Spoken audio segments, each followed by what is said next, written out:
Kinumpirma ni DPWH Secretary Vince Dizon na nagbitiw na sa pwesto si Undersecretary Ari Perez na iniulat umanong konektado sa mga kontratista hinggil sa maanumalyang flood control projects.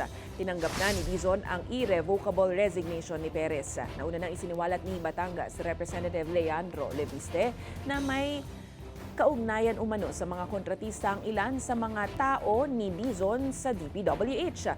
Git naman ni Dizon, patuloy ang kampanya ng ahensya laban sa katiwalian at sinabing walang sisinuhin sa investigasyon para mapanagot ang mga nasa likod ng korupsyon.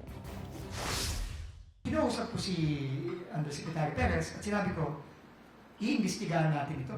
Kasi yun ang kabilin-bilinan ng Pangulo sa atin na kailangan linisin natin ang DPWH. At ang paglilinis ay wagang sinisino, wagang sinasanto.